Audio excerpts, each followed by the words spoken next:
Our guest this week on Veterans Chronicles is Drexel Eschle. He is a veteran of the U.S. Army from World War II. Sir, thank you very much for being with us.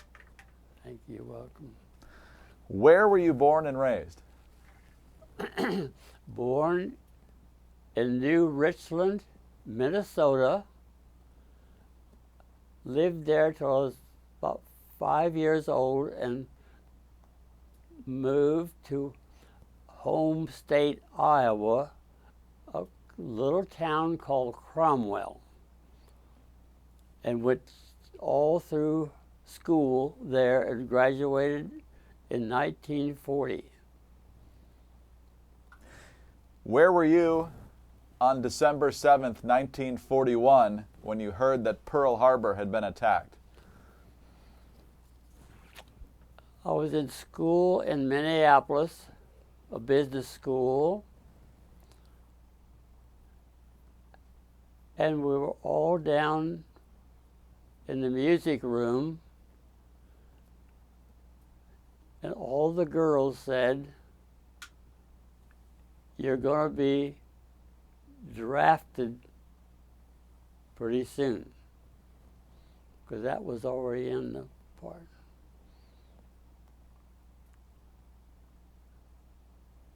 Were you drafted or did you enlist? Drafted. By the U.S. Army. And then where did they send you? I was drafted in Washington, D.C. I was sent over to Fort Myer. And from Fort Myer, had to sign the papers that I was a soldier, and put on a train to Camp Blanding, Florida. And where did they put you? What unit? And what was your specialty? It was the 30th Infantry Division. I was placed in the 118th Field Artillery A Battery. What kind of training did that require? So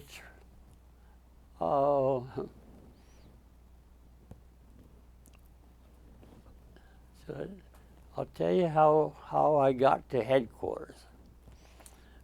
Roll call,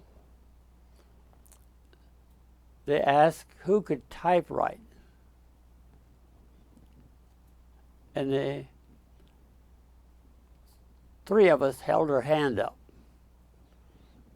And the captain come up and he says, "How many words, each one of us, how many words can you type?" My answer was 60 words, but 50 I can do it correct, no mistakes. And they took me to headquarters. And what year is this?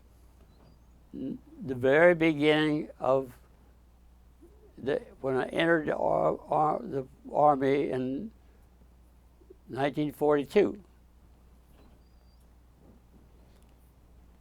So then you did the training at Camp Blanding. Yes. I went through all the trainings of the motor driving trucks, firing all the guns, had to learn to fire the 105 artillery.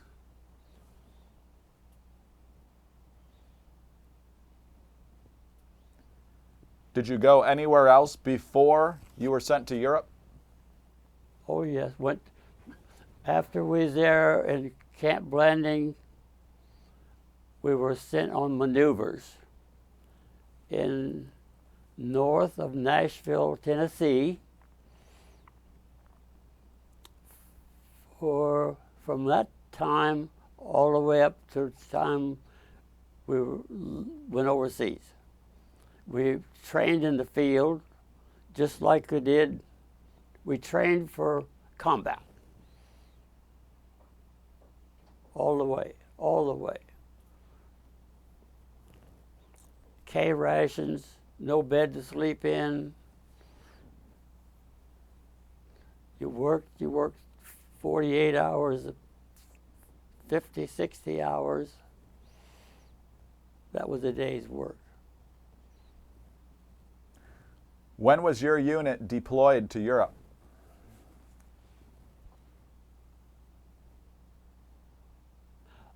October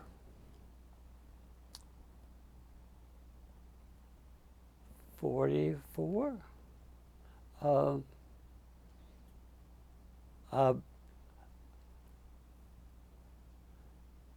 Maybe 43. Those figures I need my Denise there. We left Boston on a ship named John T. Eriksson, Norwegian or Swedish. Out a day or so, we hit a storm. The ship would go underground, underwater. The propeller would run wild, and it would tip up, forwards, backwards, sideways, and all. And it was probably a few hundred men very sick. Were you one of them? And I was one of them. I've always asked, I need that ship because I want my fingerprints off of the bed rail. But two times, they shut the ship down, no lights, portholes closed, everything. There wasn't a word come over the speaker. And then pretty soon it was come on. Submarines are following us. So we sat there another 200 days, 300 days before we could move again. And they'd give us all clear, all the submarines. But we got caught in that twice. The submarines picked us up twice. So how long did it take you to get there? 5.5 days. Wow. To Liverpool. What did you do before going to Normandy? While you were in England, what were you doing? Sitting, doing nothing, watching films, and not much of anything. Several months. Were you eager to go? Hell no. We knew that was, we didn't know where we was even going. So no, I don't think any of us wanted to go. Because that was what we trained for, but didn't want to go. What was your reaction to the success of the initial invasion of Normandy?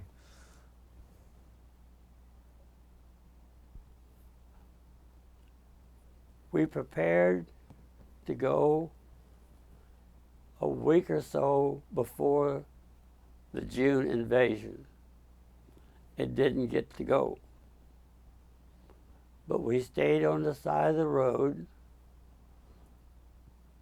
until the June invasion.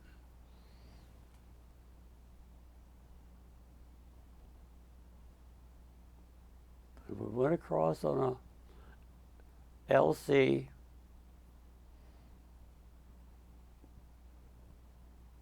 They said, I always said we didn't get there until the 7th, but I think we got there before. But we landed on the beach with about everywhere you could see was Navy battleships way up in the sky. And we waved at some of the sailors hanging on the edge of the rail, and the captain give us a beep beep on the off of the ship.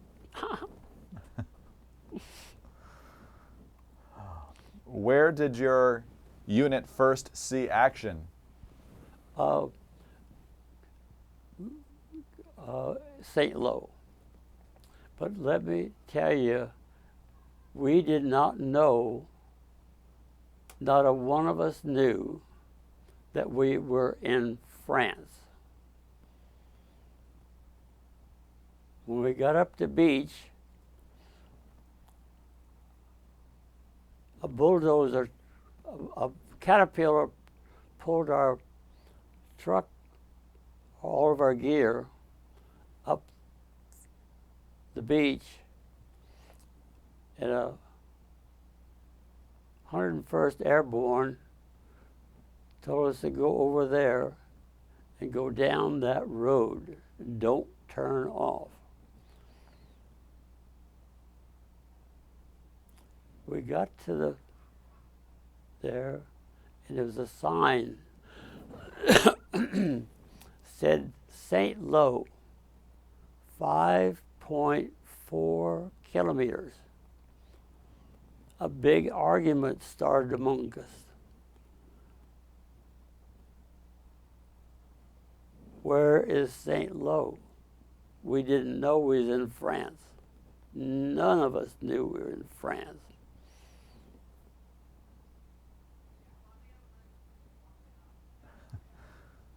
Sir, we're going to take a quick break, and we'll be right back with Drexel Eschle on Veterans Chronicles. We're back on Veterans Chronicles. I'm Greg Corumbus, honored to be joined in studio today by Drexel Eschle, a veteran of the U.S. Army who served in World War II. Before the break, sir, we were talking about your unit first seeing action at St. Lo, and you mentioned that you didn't even know what country you were in. Talk about the lead up to that first combat.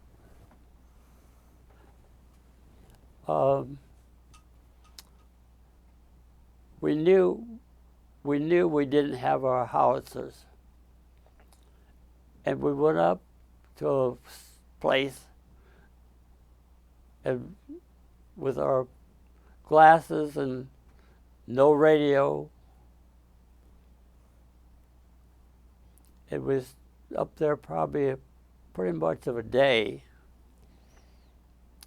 and two men come up behind us, dressed in different clothes than Army. They were off of a ship. And the officer asked, "Is there anything we could help you with?" I'm going to tell you what the officer said. "What the hell can you do?" And he says, "Well, I'm with a battleship out in the channel." And he picked out some targets to hit. And when he fired the first 15-inch shells over our head, we all hit the ground hard because it sounded like a 30-gallon barrel going through the air. And it scared us bad. And the Navy officer, after it was quiet, said, "You don't have to hit the ground when you hear them. If you don't hit the ground, you better damn sight be on the ground." But he fired for us many times that day. How long did the battle last?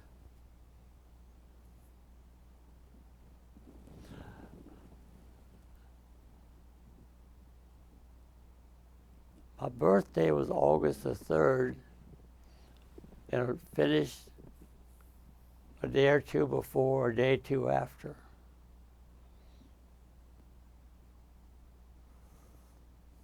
What was your reaction after all that training to actually see and engage the enemy? We always, several of us said we had training and to tell us what to do. We had good training because our battalion major, Milliken, was from West Point. And as far as he is concerned, he was still doing West Point. So we come out good with him. But we didn't think that would ever get through. And what exactly was your role with your unit during that battle? I was one of several forward observers that radioed telephone back to headquarters and fired. When we got our artillery, we used our guns to do. We told him where to fire. And they, my job,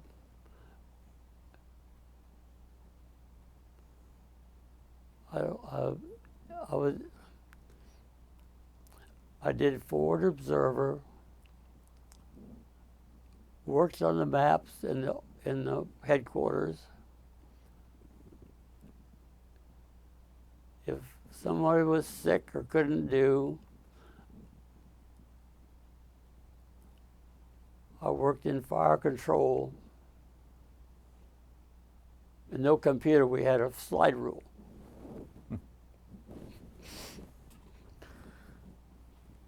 We're almost at another break, but what kind of enemy were the Germans?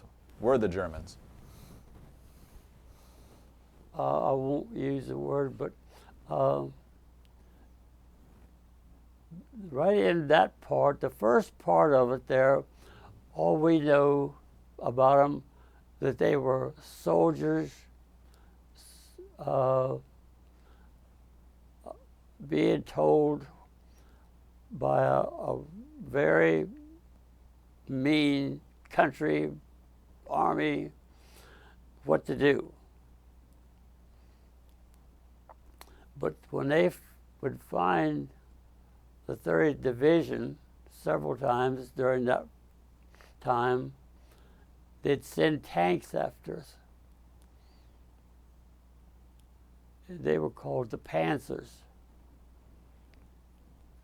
And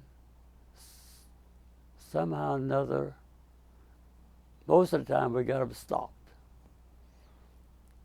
If we called back for our artillery, we'd ask for 3 rounds, 4 rounds, 5 rounds. And that meant that there was 9, we either had 9 or 12 guns. So each gun had to shoot that many.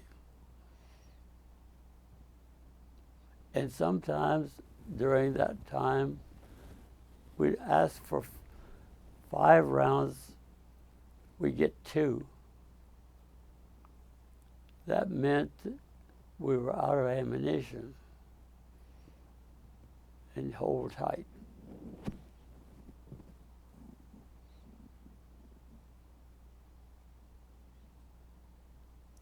Sir, let's pause right there. We'll be right back on Veterans Chronicles. Thank you for being with us this week on Veterans Chronicles. I'm Greg Corumbus, joined in studio today by World War II U.S. Army veteran Drexel Eschle. Sir, we were just talking about the Battle of St. Lo, the first engagement for your unit, the 118th Field Artillery of the 30th Infantry Division of the U.S. Army. Even after that, there were more engagements, though. In the Normandy campaign, there was Operation Cobra and Mortain.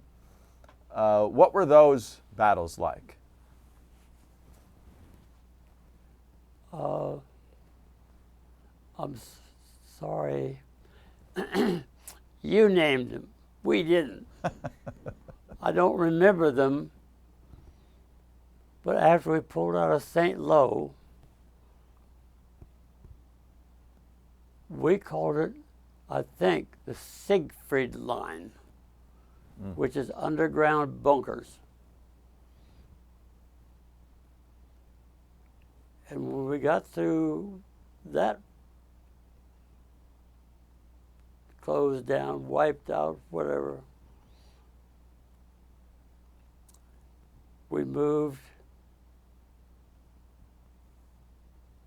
north of Paris somewhere. Don't remember. Did you believe that the war would be over soon when the breakout occurred?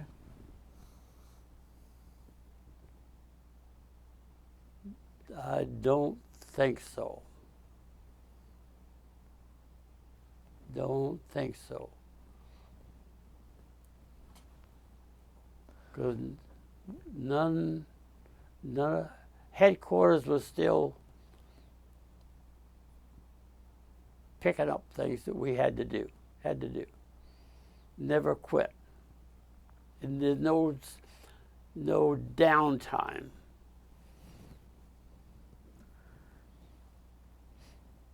You were in service continually for 322 days. What was that like?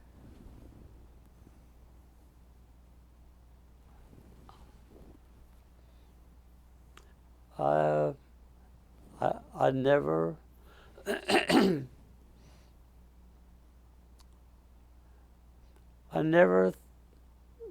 guess you're looking for an answer. I want to go home.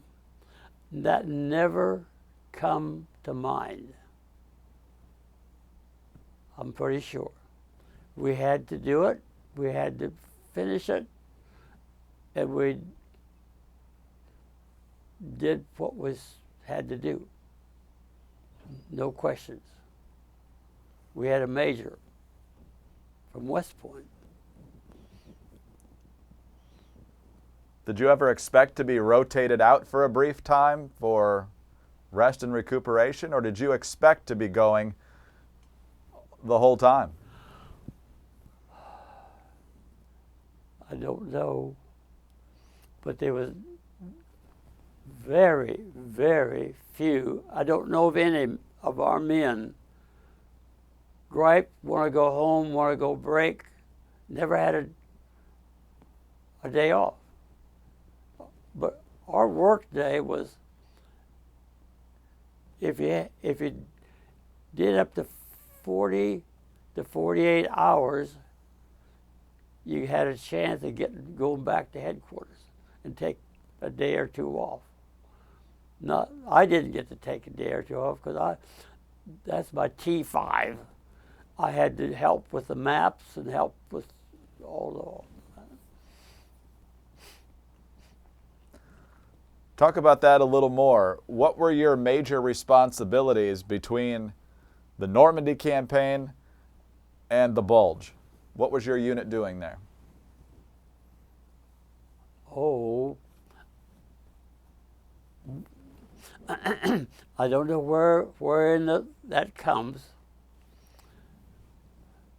but we broke through the lines and they all hollered, loaded up, loaded up, loaded up. We all got everything, our tent, our clothes, everything, guns, everything. Didn't tell us. But we went 178 miles without stop, 178 miles, 3 days, 2 nights. Never stopped more than 10 minutes on the way to Belgium. Brussels. And I think what we did there was, I didn't see any gunfire. I didn't see any of that. But there was a British prison, an American prison with captured soldiers. And that's the only thing that I know about is why we went there. And on the way, we stopped to rest our 10 minutes. We looked over to our left, and there's a horse and wagon, 2 horses and a wagon, and 2 men sitting on the front driving. Well, they got down, they couldn't get across the road because we had the road. And we got so close that we could tell they were German soldiers because they had the color uniform and a red thing on their collar. In about 2 minutes, right in front of us, a soldier laid down with a bazooka. Where he come from, I have no idea. But somebody in the back says, "Don't hit the horses." And he's right there where I could see his feet, shoulders turned to the back of the wagon. He hit the back of the wagon. 1 shot. There was 2 trunks on there full of paper German money. And the wind was blowing it, come right over the whole line of traffic we had. And I think I picked up 20 pieces, maybe more. But we couldn't stay there. We had to move on. But while we was walking, we'd still pick up paper money dropping on the ground.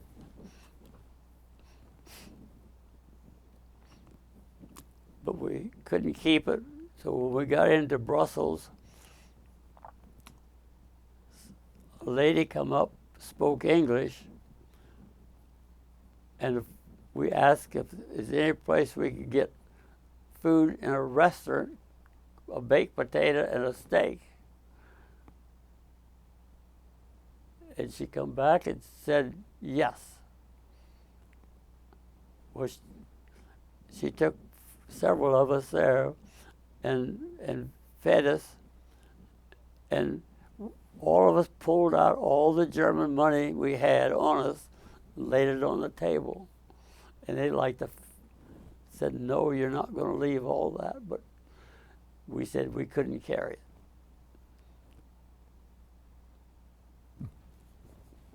And I don't remember where we went from there.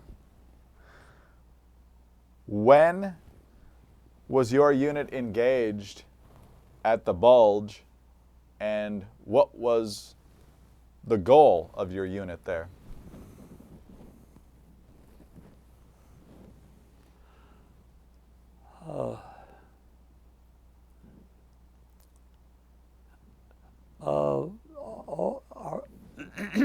The goal for our outfit was always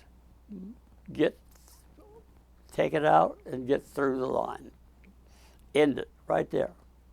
Because we poured enough artillery on it, and we had a good infantry. And we go get through. We always planned on that. We did.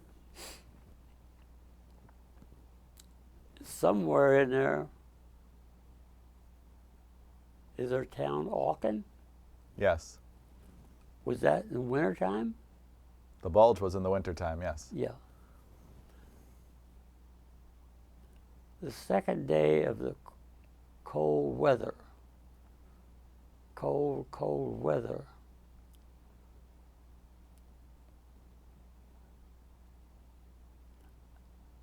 one morning, a C-130 showed up in the sky. You could read these numbers on the side of it. A door come open. Overcoats by the bundles come out. We had no winter clothes. And they dumped us off overcoats. And I think stocking caps.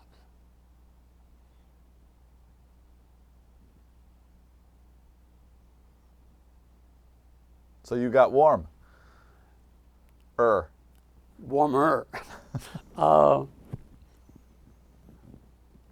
day, either a day, first day of the cold weather and the snow all day, somebody found a Jeep. The keys are always in a Jeep, always in a vehicle. Never took a key out. But they brought it close up there. It had 5 gallons of gas on the back bumper. We started that up, closed the radiator off with something, laid on top of the hood to keep our warm. Day and night, we'd take turns. Wow. And then the next day, the overcoats come. I want to go back to your job for just a moment as a forward observer. How dangerous was that? How much were you at risk of being captured, for example?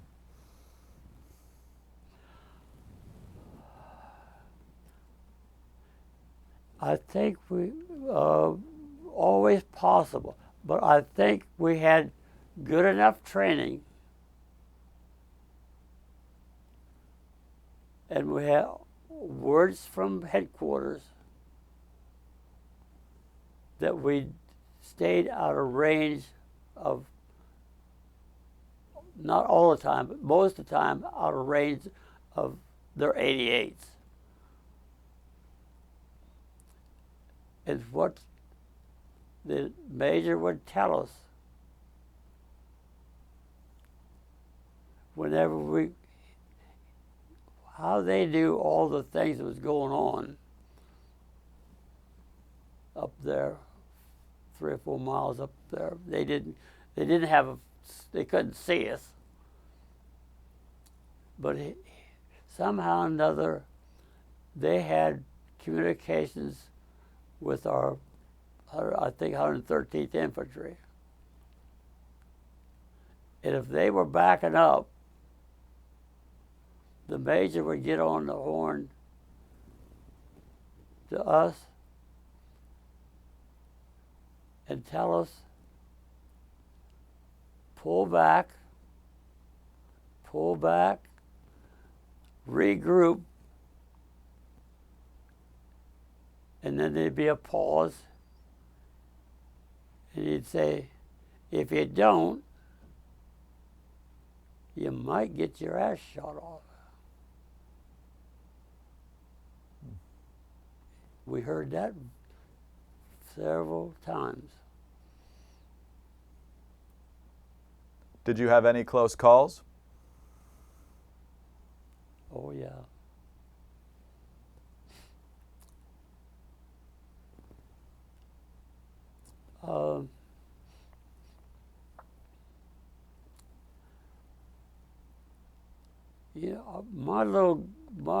The headquarters part there, we had close calls.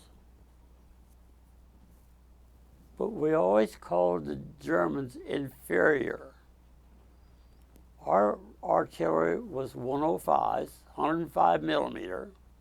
Theirs was only 88 millimeters. So we, as long as we stayed dug in, we did pretty good.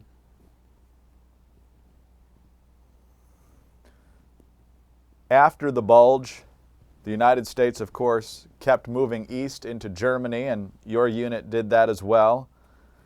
and you came across a concentration camp. Tell us that story.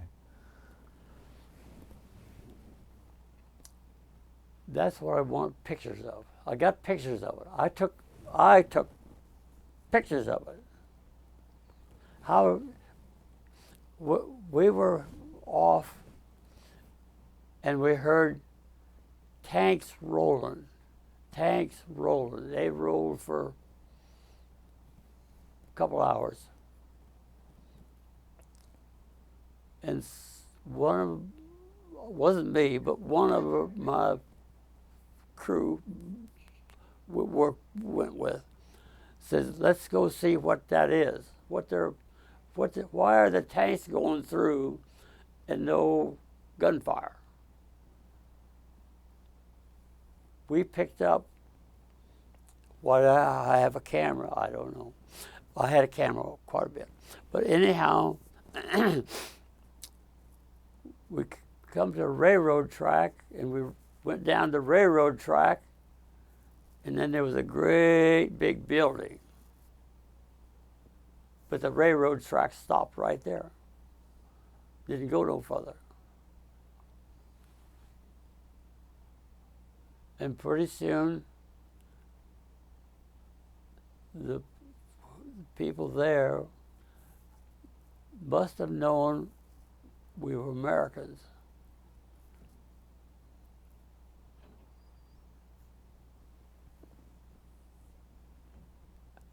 And I have it. I turned it into the Holocaust Museum in Washington, and they sent it back to me. They said it wasn't mine, it belonged to the Army. But I didn't turn, I still have it, but it's lost. But I had the picture of the front of the building with a fire still burning underneath this big door. Still bones out. Pretty soon, two little children, both girls, 5, 6, maybe 6, 7, something in there, come out and greeted us.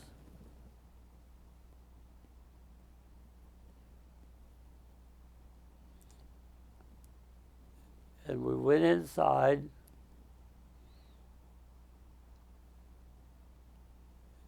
Several older people there, and then the two men that was with us said, "Come and look in here." And it's a great big building room with shelves on it, from floor to ceiling, high, with bottles on it, and had something written in German, which was probably their name. And there was a room full of those. 2,000, 3,000, I don't know.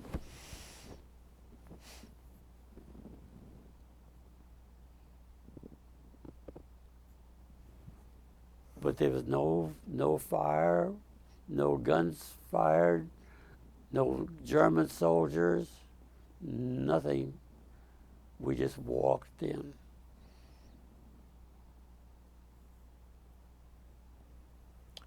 How much were you aware of the concentration camps before that? None.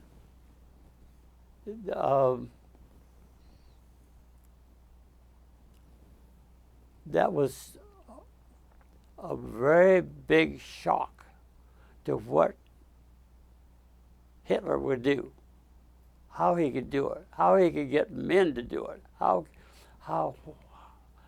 and why and all that. And I almost got in trouble over that. Why is that? I told the major,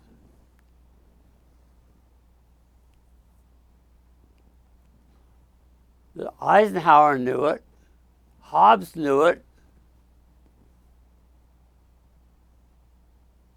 Churchill knew it, and I probably screamed about that loud.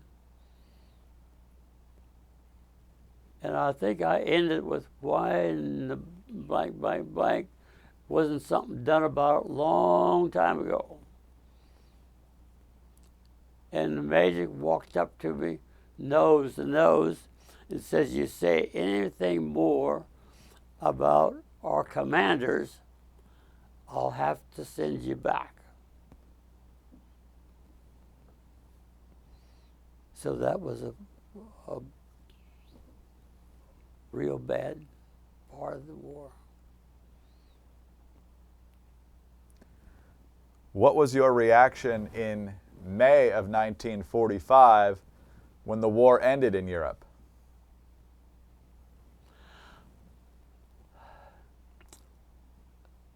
Again, why do I have it? The war ended for us May the 5th, not the 7th, the 5th. We got from headquarters, we got a little yellow note, and I still got it. I didn't steal it, I just got it the wrong place.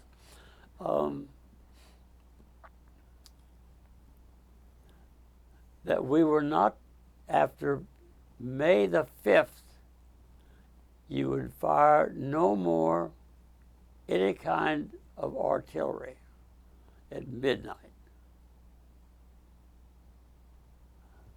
But we didn't believe it.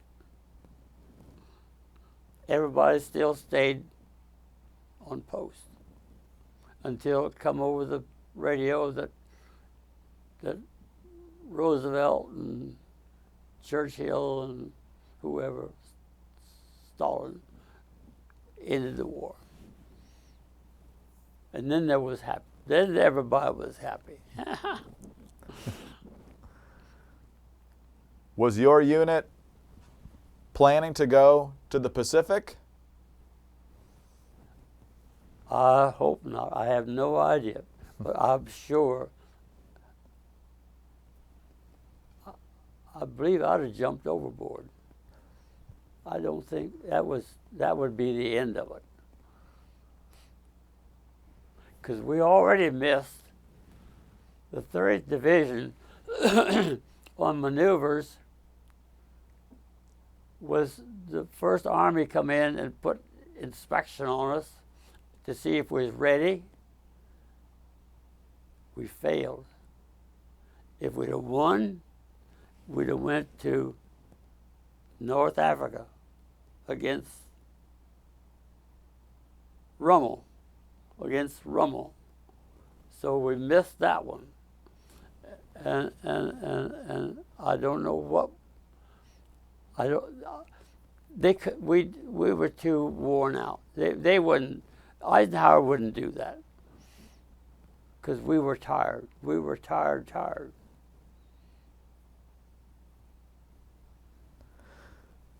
We're just about done, sir.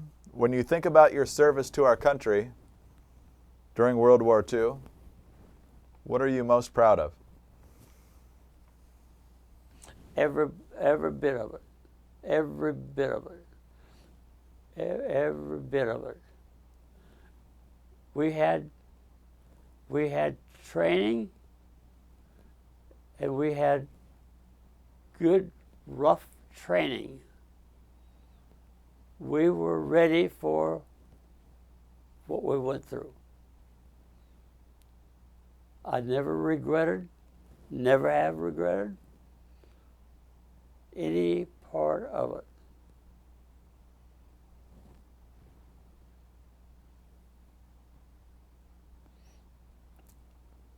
There was mistakes. Nothing. Our own Air Force strafed us twice.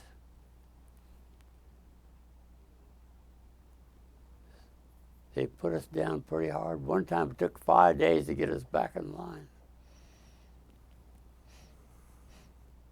I was close enough when General McNair got killed by our own plane. Why did that happen? Was it Glenn Miller?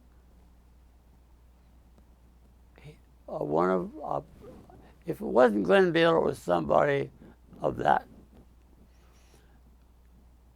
He and a P-51, he took him for a ride.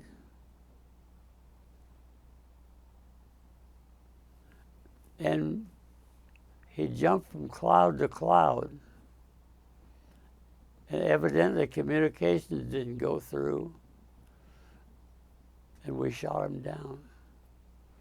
And that, I saw the smoke come out of the airplane down on that one.